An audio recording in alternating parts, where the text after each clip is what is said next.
और चलिए सीधे लिए चलते हैं आपको रायपुर, जहां पर मुख्यमंत्री विष्णु देसाई क्या कुछ कह रहे हैं अपने संबोधन के जरिए सुनवाते हैं।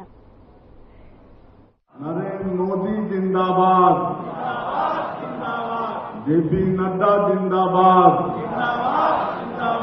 जेपी नड्डा जिंदाबाद।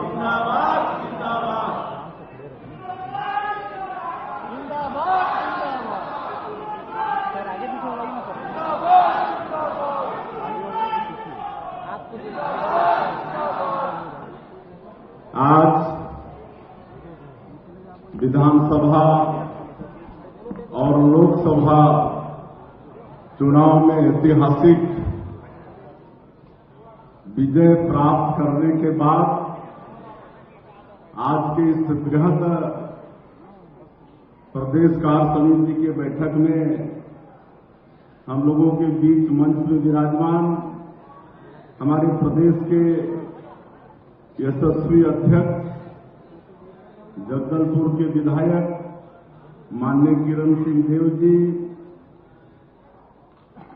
हम लोगों के मार्गदर्शक माननीय श्री शिव प्रकाश जी, राष्ट्रीय सह संगठन महामंत्री, हमारे प्रदेश के प्रभारी माननीय नितिन नवीन जी,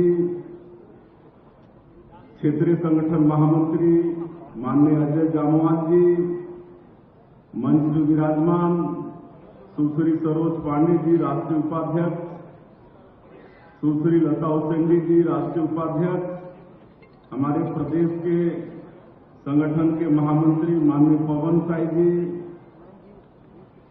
हमारी सरकार के उप मुख्यमंत्री आदरणीय अरुण साव जी, उप मुख्यमंत्री आदरणीय विजय शर्मा जी, हमारे रायपुर के लोकप्रिय सांसद आदरणीय ब्रिजमोहन अग्रवाल जी, आदरणीय पुन्नूलाल मोहले जी, विधायक आदरणीय धर्मलाल कौशिक जी, राष्ट्रीय कार्य समिति के सदस्य आदरणीय रामविचार नेताम जी, छत्तीसगढ़ सरकार के मंत्री आदरणीय विक्रम उसेंडी जी, पूर्व अध्यक्ष, और आज के इस कार्य समिति में उपस्थित सभी हमारे सांसदगण, मंत्रीगण, विधायकगण, प्रदेश कार्य समिति के सदस्यगण, जिला और मंडल के हमारे सभी देवतुल्य कार्यकर्ता भाइयों और बहनों और मीडिया के मित्रों,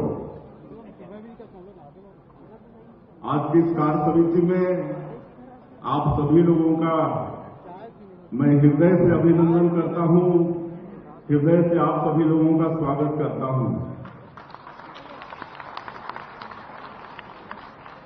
आज की इस कार्य समिति में हम लोगों का सौभाग्य है कि आज मुख्य अतिथि के रूप में आदरणीय मनोहर लाल खट्टर जी उपस्थित हुए, जो भारत सरकार में ऊर्जा, आवास और शहरी मंत्रालय के मंत्री के दायित्व में है।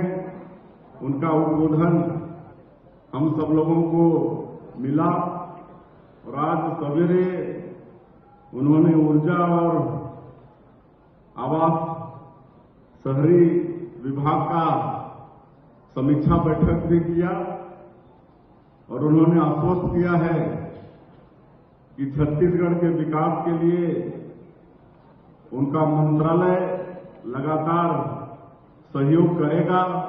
उन्होंने कहा है कि जितना ज्यादा जल्दी पैसा खर्चा करोगे उतनी जल्दी पैसा देंगे। और आज की इस कार्य समिति में हमारे नेताओं का मार्गदर्शन मिला है, माननीय शिव प्रकाश जी का, माननीय नितिन नवीन जी का, हमारे प्रदेश अध्यक्ष जी का भी आशीर्वाद मिला है, आदरणीय अजय जामवाल जी का भी आशीर्वाद मिला है, राजनीतिक प्रस्ताव भी पास किए हैं और हमारे देश के यशस्वी प्रधानमंत्री जी को लगातार तीसरी बार प्रधानमंत्री के रूप में दायित्व संभालने के लिए बधाई प्रस्ताव के द्वारा उनको बधाई भी दिए हैं। मैं ज्यादा वक्त नहीं लूंगा। आप सब लोगों को मालूम है कि विधानसभा 2023 के पहले उसके 6 महीना पहले छत्तीसगढ़ की क्या स्थिति थी। कांग्रेस वाले हम लोग को गिनते नहीं थे, भाजपा वालों को, और हमारे लोगों में भी बहुत लोगों को विश्वास नहीं था कि हम लोग फिर से सरकार बना पाएंगे। लेकिन जैसे जैसे हमारे नेता लोग प्रभारी के रूप में आए, पहले तो आदरणीय अजय जामवाल जी आए क्षेत्रीय संगठन महामंत्री के रूप में, और जिनके विषय में हम लोग को जानकारी मिली कि जहां भी जाते हैं वहां पर चुनाव जीतते हैं। इसके पहले वो पंजाब, हरियाणा, नॉर्थ ईस्ट जैसे जगह में काम किए और हर जगह भारतीय जनता पार्टी का परचम लहराए, तो एक विश्वास हम लोग को जगा कि अब आदरणीय जामवाल जी आ गए हैं तो जरूर छत्तीसगढ़ का कल्याण होगा। आदरणीय माथुर जी वो प्रभारी बनकर आए और आते के साथ उन्होंने कहा कि छत्तीसगढ़ में हम लोग सरकार बनाएंगे। तो हम लोगों को लगता था कि कैसे एकदम इतना आसानी से बोल दे रहे कि सरकार बनाएंगे, लेकिन हम लोग को विश्वास था कि वो बड़े बड़े राज्यों में भी रहे, उत्तर प्रदेश जैसे राज्यों में, और वहां भी सरकार बनाए, तो एक विश्वास जगा। आदरणीय शिवप्रकाश जी वो आए तो विश्वास जगा। नितिन नवीन भाई साहब सह प्रभारी के रूप में आए और सब लोगों ने हम लोग का ढाढ़स बंधाया। पूरे प्रदेश में उनका प्रवास हुआ। आदरणीय शिवप्रकाश जी एक एक संभाग में गए, कार्यकर्ताओं का हौसला अफजाई किए। हमारे आदरणीय अजय जामवाल जी एक एक विधानसभा तक गए और निचले स्तर तक गए, और ये सब और विभिन्न कार्यक्रम किए। युवा मोर्चा का कार्यक्रम, महिला मोर्चा का कार्यक्रम, और इसके बाद से कार्यकर्ताओं का मनोबल बढ़ने लगा। फिर हमारे देश के यशस्वी प्रधानमंत्री 7 जुलाई को रायपुर आए और उन्होंने जो नारा दिया कि नई साहेबो बदल के रहबो, उसके बाद पूरे छत्तीसगढ़ का वातावरण चेंज हो गया। तो इस तरह से कार्यकर्ताओं का मनोबल बढ़ाने का काम हमारे केंद्रीय नेतृत्व और हमारे प्रभारी में जो आए प्रभारी गण ने किया।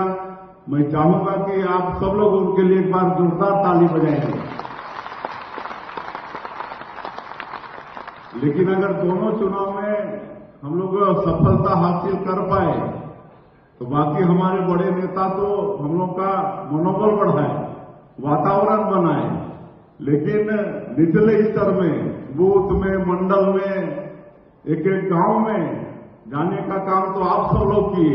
हमारे जो देवतुल्य कार्यकर्ता हैं, आप सब लोग एक एक मतदाता, एक एक गांव, एक एक घर तक जाने का काम किए और मोदी सरकार की उपलब्धियों को और छत्तीसगढ़ सरकार की विफलता को बताने का काम किए, और सब मिलाकर हम लोग विधानसभा और लोकसभा में ऐतिहासिक विजय प्राप्त करने में सफल हुए।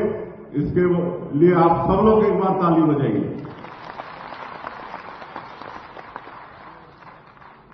अब सरकार तो हम लोग बनाए, लेकिन सरकार बनाने के बाद जनता का विश्वास हम लोग को जीतना था। विधानसभा के चुनाव में छत्तीसगढ़ की जनता ने मोदी जी की गारंटी पर विश्वास करके भारतीय जनता पार्टी को सरकार में बैठाया। तो हम लोग का पहला काम था सरकार का, छत्तीसगढ़ की सरकार का, कि छत्तीसगढ़ की जनता का विश्वास जीते, और इसलिए मोदी की गारंटी में जो भी वादा था।